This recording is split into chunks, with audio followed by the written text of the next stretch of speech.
Qu'est-ce qu'une huile essentielle? Qu'est-ce que l'aromathérapie? Comment utiliser les huiles essentielles? Quels sont les modes d'utilisation et surtout quelles sont les contre-indications?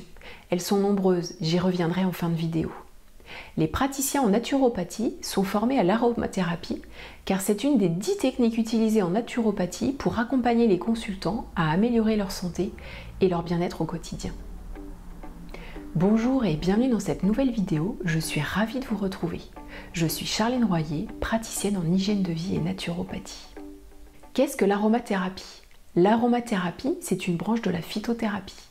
Je vous présenterai cela dans une prochaine vidéo. L'aromathérapie, c'est l'utilisation des essences contenues dans les plantes à des fins médicinales. C'est se soigner avec les huiles essentielles issues des plantes. En effet, il existe une relation entre les composants chimiques contenus dans les huiles essentielles et les activités thérapeutiques d'une huile essentielle. Sachez que les huiles essentielles sont utilisées depuis la nuit des temps. Les aborigènes d'Australie les utilisaient il y a déjà 4000 ans. Ils utilisaient les feuilles de titri, appelées également arbre à thé, en infusion contre la fièvre et le rhume. C'est donc un remède très ancien.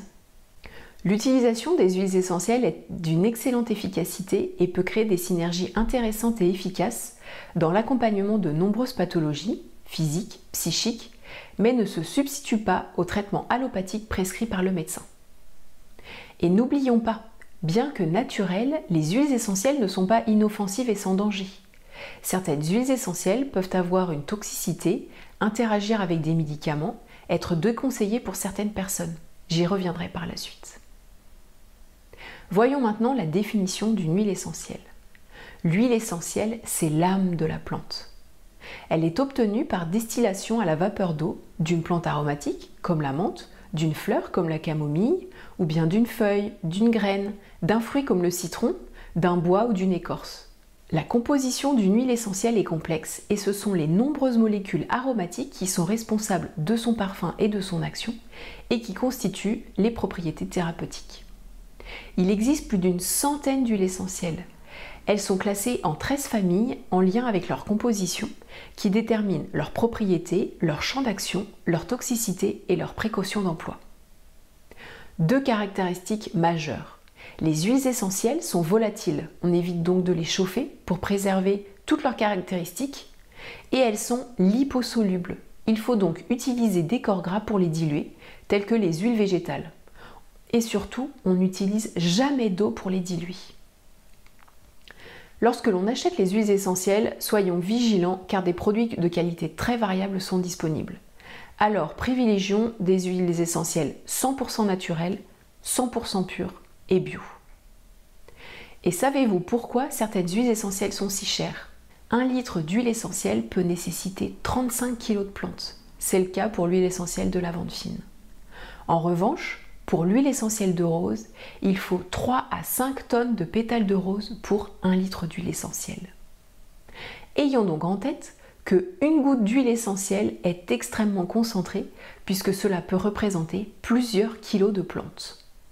Voyons maintenant comment utiliser les huiles essentielles. Chaque huile essentielle a des propriétés spécifiques qui peuvent soulager de nombreux maux tels que la toux, des maux de tête, des irritations, des problèmes de peau, des problèmes respiratoires, le stress, la digestion, le sommeil.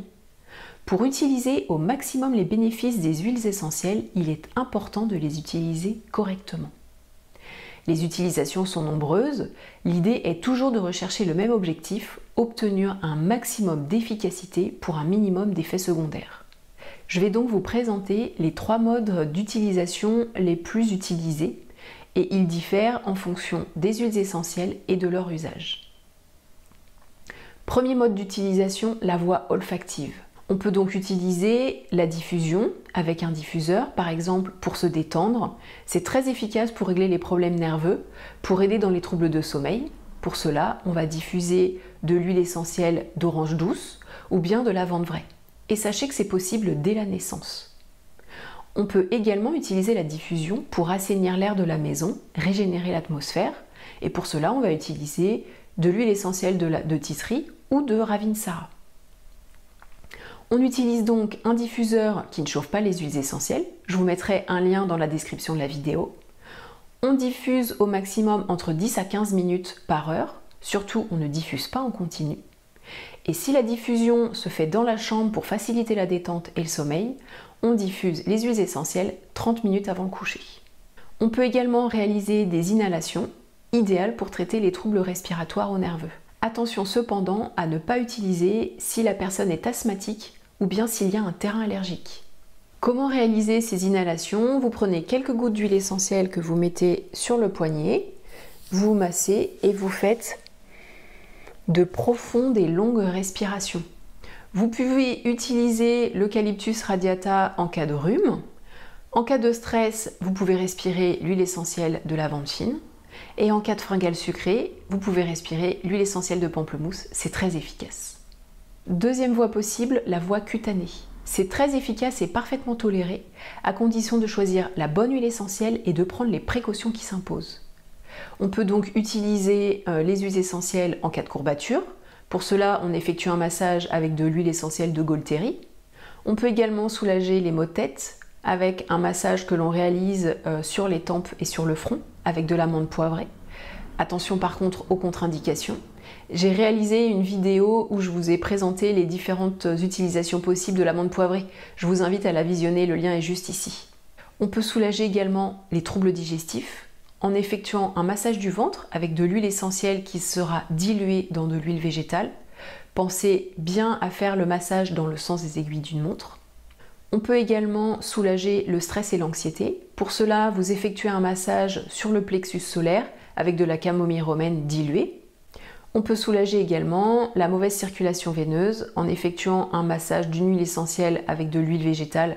Contre la cellulite par exemple, on peut utiliser l'huile essentielle de pamplemousse. Et pour les jambes lourdes, on peut utiliser l'huile essentielle de menthe poivrée. Et enfin, on peut soulager également des problèmes dermatologiques tels que eczéma, brûlures, acné. Et vous pouvez mettre par exemple sur un bouton directement une goutte d'huile essentielle sur le bouton.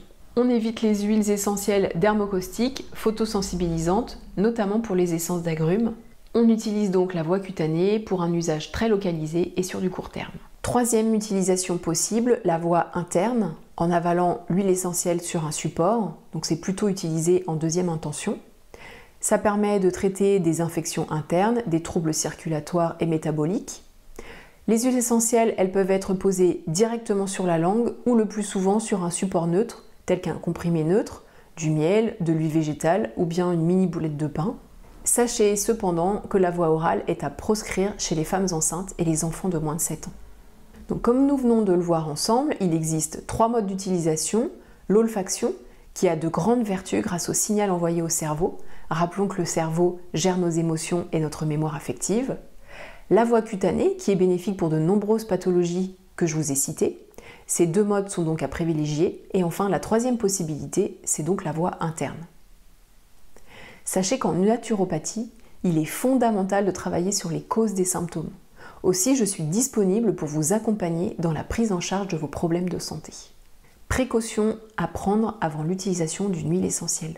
Faites toujours un test pour vous assurer qu'il n'y a pas d'allergie. Pour cela, vous prenez 1 à 2 gouttes d'huile essentielle que vous mettez dans le pli du coude. Vous attendez 10 à 15 minutes pour constater une éventuelle réaction d'irritation cutanée. Voyons maintenant quelles sont les précautions d'usage et les contre-indications. Toute substance thérapeutique active est potentiellement toxique. Les huiles essentielles sont des produits naturels mais hautement concentrés et peuvent donc être dangereuses si elles sont mal utilisées. Certaines huiles essentielles sont contre-indiquées chez la femme enceinte ou allaitante, les enfants, les personnes allergiques, les personnes prenant certains médicaments. Certaines huiles essentielles ne doivent pas être utilisées s'il y a une exposition au soleil. C'est le cas des huiles essentielles de zeste d'agrumes, puisqu'elles sont photosensibilisantes. Il est donc nécessaire de se faire conseiller par un professionnel pour s'assurer que les huiles essentielles sont compatibles avec notre état de santé. Récapitulons ce que nous venons de voir ensemble. Les huiles essentielles sont des produits naturels très concentrés qu'il faut manipuler avec prudence. Faites toujours un test pour s'assurer qu'il n'y a pas d'allergie. Les huiles essentielles peuvent être utilisées soit en diffusion, par voie cutanée ou par voie orale. Et il existe de nombreuses contre-indications, alors soyons vigilants avant de les utiliser. J'espère que le contenu de cette vidéo vous a plu et que vous utiliserez les huiles essentielles pour soulager les maux du quotidien. Dans une prochaine vidéo, je vous présenterai les huiles essentielles indispensables à avoir chez soi dans sa trousse naturelle. Je vous invite à partager cette vidéo à votre entourage pour m'encourager à poursuivre la réalisation des vidéos. Abonnez-vous en activant la cloche pour être notifié à chacune de mes vidéos. Je vous dis à très vite et ensemble, prenons soin de nous.